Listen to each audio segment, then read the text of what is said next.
Parallelogram law basically क्या है, कहता है two forces acting at a point, किसी एक पॉइंट पर दो फोर्स एक्ट कर रहा है, एक F1 और एक F2, ठीक है। Two forces acting at a point represented magnitude and direction, ये क्या कर रहा है, मैग्नीट्यूड और डायरेक्शन को भी रिप्रेजेंट कर रहा है, ठीक है। उसके बाद देखो किसका, by the adjacent sides of a parallelogram, ठीक है। तो इसका जो रिजल्टेंट होगा, जो रिजल्टेंट है इसका, ठीक है, इन दोनों को ऐड करने पे जो रिजल्टेंट बनेगा, ठीक है, ये जो रिजल्टेंट बनेगा, ये दिख रहा है, इन दोनों फोर्स को ऐड करने पे हमें रिजल्टेंट मिलेगा, ठीक है। तो क्या कह रहा है, adjacent sides of a parallelogram their resultant is represented magnitude and direction, ठीक है, ये भी मैग्नीट्यूड और डायरेक्शन को रिप्रेजेंट करेगा, ठीक है, drawn from the same point, ठीक है। अब देखो रिजल्टेंट निकाले कैसे, चलो इसके लिए हमें क्या करना पड़ेगा, ज्योमेट्री देखना पड़ेगा इसका, ठीक है। तो एक परपेंडिकुलर, यहां से एक परपेंडिकुलर लेंगे, ठीक है, एक परपेंडिकुलर, और F1 और F2 के बीच का एंगल क्या है, थीटा, ठीक है। और ये इसके बीच का एंगल थीटा है, तो ये कौन सा एंगल हो गया हमारा, थीटा हो गया, ठीक है। ध्यान देना, इन दोनों के बीच का एंगल थीटा, तो ये भी हमारा क्या होगा, थीटा, ठीक है। और इसे O पॉइंट अगर कहें, इसे A कहें, इसे B, ये C और ये D, ठीक है। तो अब हम ज्योमेट्री देखते हैं, geometry.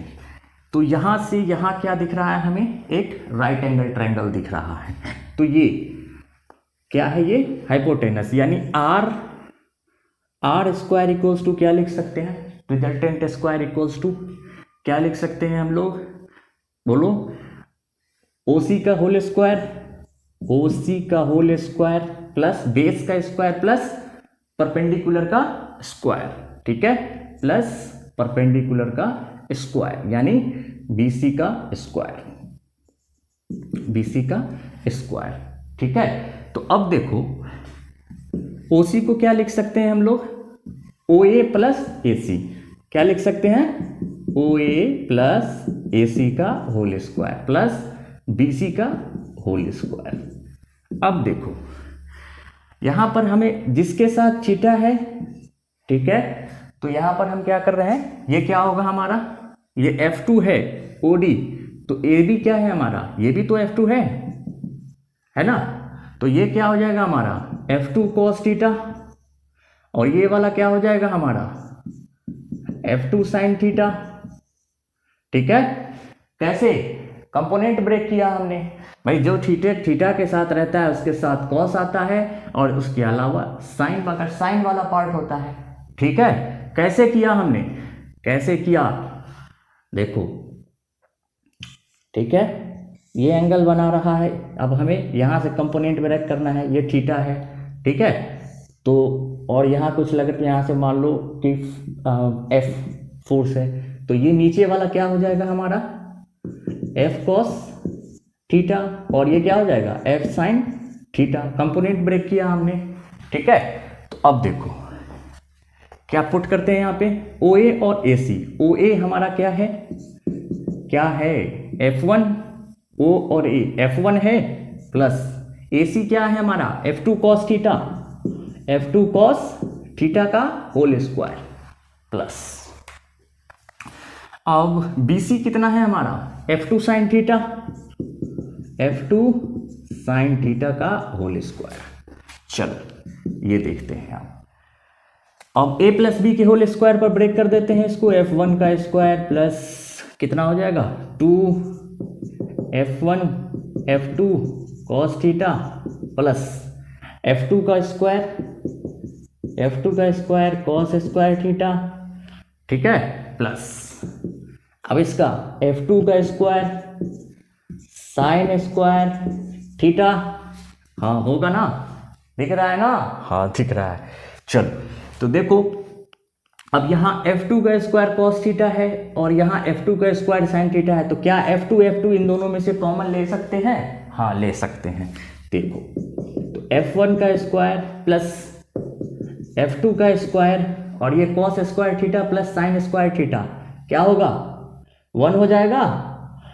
Sine square theta plus cos square theta, ठीक है, plus 2F1 F2 cos theta, ठीक है, ठीक है ना।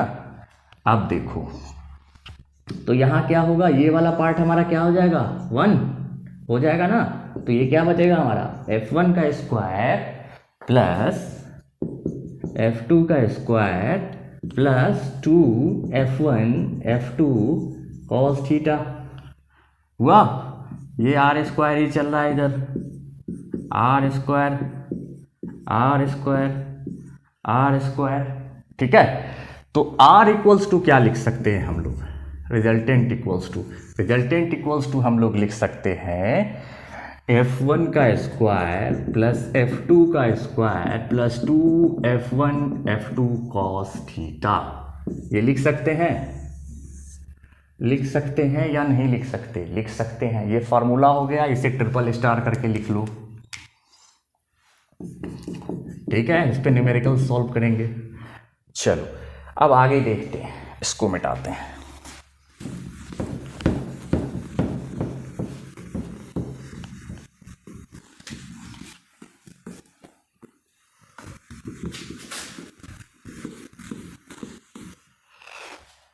अब क्या करना है हमें, देखो अब इन दोनों के ये रिजल्टेंट का एंगल क्या है, इसका एंगल क्या है, तो इसका एंगल अल्फा से हम लोग लिखते हैं। तो अल्फा इक्वल्स टू क्या लिख सकते हैं, अल्फा से पहले टेन अल्फा। देखो टेन अल्फा क्या लेता है, perpendicular upon base P upon b.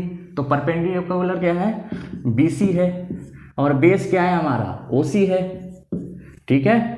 तो ये BC अपॉन AC, BC को क्या लिख सकते हैं हम लोग, F2 साइन थीटा।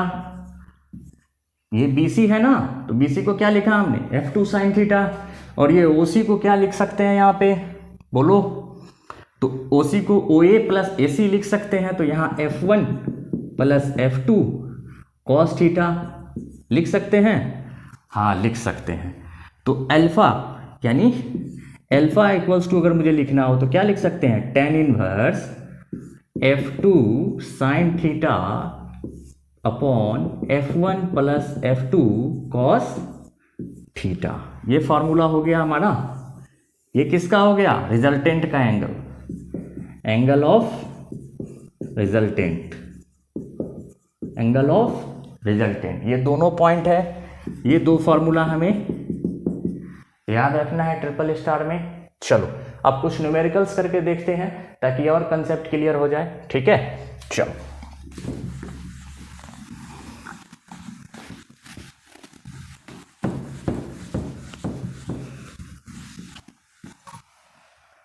तो न्यूमेरिकल्स में हमें अगर दो फोर्स गिवन कर दे, क्वेश्चन ले लेते हैं।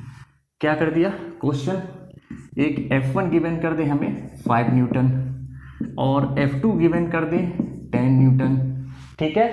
थीटा गिवन कर दे हमें कितना, 60 डिग्री, ठीक है। तो अब मुझे पूछ रहा है रिजल्टेंट बताने के लिए, रिजल्टेंट क्या है और एंगल ऑफ रिजल्टेंट अल्फा भी पूछ रहा है हमें, ठीक है। तो अब रिजल्टेंट का फॉर्मूला क्या है, हम लोग क्या जानते हैं, अभी निकाला हमने, क्या निकाला, F1 का स्क्वायर प्लस F2 का square plus 2F1 F2 cos theta. तो पुट कर देते हैं। F1 की वैल्यू क्या है, 5 न्यूटन, 5 का स्क्वायर प्लस F2 कितना है, 10 का square plus 2 into 5 into 10 into यहाँ कितना है कॉस, एंगल कितना गिवन दिया है 60। तो इसको और सॉल्व करो तो कितना कितना हो जाएगा, 25 plus 100 plus 2 into 5 10, 10 into 10 100 into cos 60 1/2, cos 60 कितना 1/2। तो इसको कट करो, ये कितना हो जाएगा 50। चलो तो सॉल्व करो इसको, कितना आ गया 175 आ गया। तो R इक्वल्स टू कितना हो जाएगा, ये 5 × 5 25, 5√7, 5√7 हमारा आंसर हो जाएगा। 5√7 रिजल्टेंट, 5√7 क्या हो जाएगा हमारा आंसर हो जाएगा। ठीक है, हाँ ठीक है। तो अब हमें अल्फा भी निकालना है, ये तो निकाल लिया, अब अल्फा निकाल के देखते हैं। अल्फा अगर निकालते हैं तो अल्फा का फार्मूला क्या है, अल्फा का भी निकाला था हमने, F2 sin theta, F2 sin theta upon F1 plus F2 क्या था cos थीटा। ठीक है, तो F2 कितना है हमारा 10 न्यूटन, 10 × sin 60 अपॉन F1 कितना है हमारा 5 प्लस F2 10 × cos 60। ठीक है, तो sin 60 कितना होगा 10 × sin 60 √3/2 और ये 5 प्लस 10 × cos 60 1/2। इसको सॉल्व करोगे कैलकुलेटर में आंसर आएगा। ठीक है, तो अल्फा का जो आंसर आएगा वो होगा आंसर हमारा। ठीक है, और कुछ न्यूमेरिकल्स करके देख लेते हैं क्या आ रहा है। ठीक है, चलो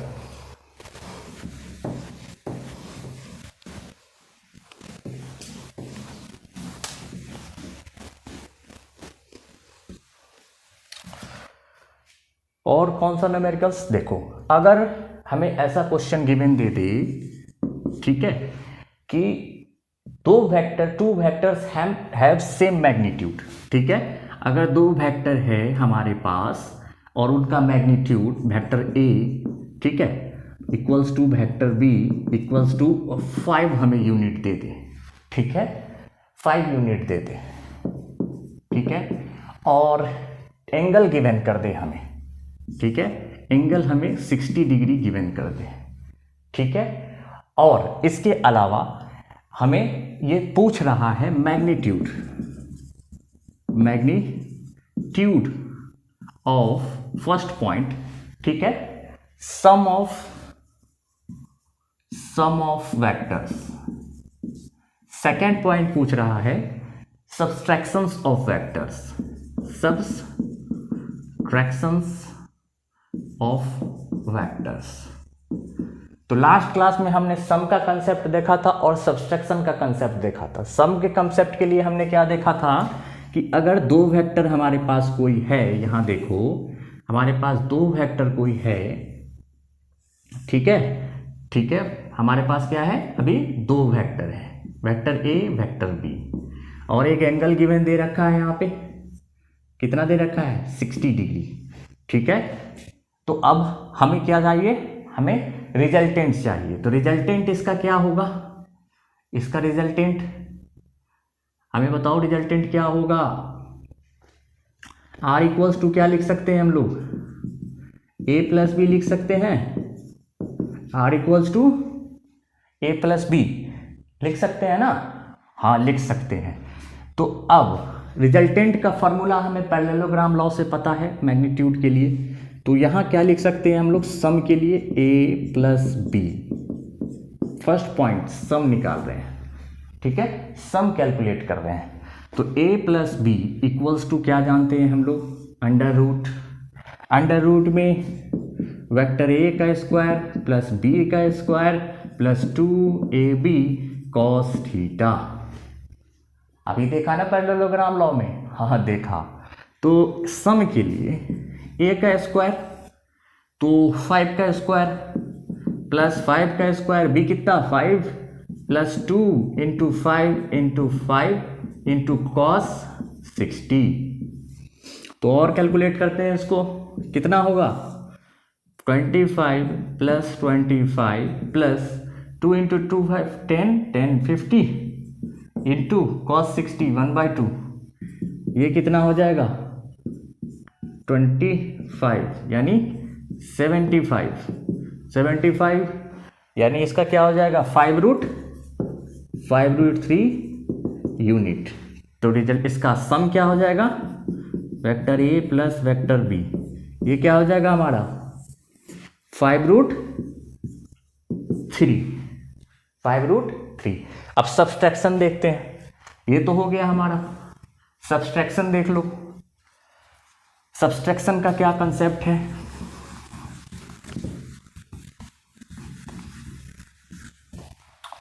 सब्सट्रैक्शन का कंसेप्ट क्या था कि वेक्टर हमारे पास अगर एक ए वेक्टर है, ठीक है, ये वाला हमारा ए वेक्टर है, ये बी वेक्टर है, तो बी के अपोजिट में एक वेक्टर हमें लेना था, ठीक है, बी के अपोजिट में, और एक एंगल बन रहा था यहाँ पे। क्या बन रहा था? ये हमारा ये रिजल्टेंट है, इन दोनों को ऐड कर दो, ठीक है, इन दोनों को ऐड कर दो तो हमें क्या मिलेगा यहाँ? R equals to resultant equals to A minus b. Subtraction इसी कंसेप्ट से मिलेगा ना? हाँ मिलेगा।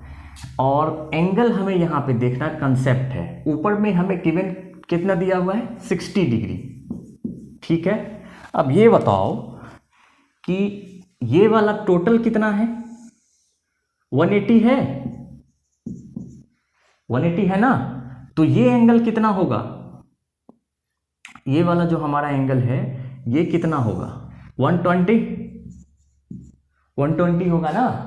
देखो ध्यान से, ये दे रखा है, देखो ये 60 दे रखा है, ठीक है, ये टोटल कितना है? 180 है, ठीक है। हमें चाहिए कितना? हमें चाहिए ये वाला, तो ये कितना हो गया? 120, ठीक है। चलो, तो ये हो गया। अब देखो सब्सट्रैक्शन कैसे करते हैं। तो सब्सट्रैक्शन यानी a minus b, a minus b कैसे फाइंड आउट करें? चलो, फार्मूला पता है हमें, a square plus b square plus 2ab cos theta, ठीक है। ये हो जाएगा, a कितना है? 5 प्लस 5 का square plus 2 into 5 into 5 into cos 120, cos 120। क्यों? क्योंकि 120 डिग्री एंगल हमारा यहाँ पे है। चलो इसको और सॉल्व करते हैं। तो ये कितना हो गया? 25 plus 25 plus 2 into 5 10 into 5 50 into cos 20 minus का हाफ, ठीक है। तो ये कितना हो जाएगा? 50 माइनस 25, ये कितना होगा? अंडर रूट में 25, ये कितना हो जाएगा? ध्यान देना, ये कितना हो गया? 5 यूनिट। ये हमारा आंसर। तो ये हमारा सब्सट्रैक्शन हो गया, एडिशन भी हो गया। पैरेललोग्राम का कंसेप्ट देखा हमने। पैरेललोग्राम कंसेप्ट में हमने क्या देखा कि दो फोर्स किसी एक पॉइंट पर एक्ट कर रहा है, ठीक है, तो उसका जो रिजल्टेंट होगा वो हमें दोनों वेक्टर को ऐड करने पे मिलेगा। कुछ ज्योमेट्री लगा के हम देखेंगे कि हमने देखा कि फॉर्मूला क्या है, ठीक है, और सम देखा, सब्सट्रैक्शन देखा, ठीक है। अब नेक्स्ट लेक्चर में हम देखेंगे साइन लॉ क्या है, और सारे न्यूमेरिकल्स करेंगे हम पैरेललोग्राम लॉ पे, ठीक है। ओके, ठीक है।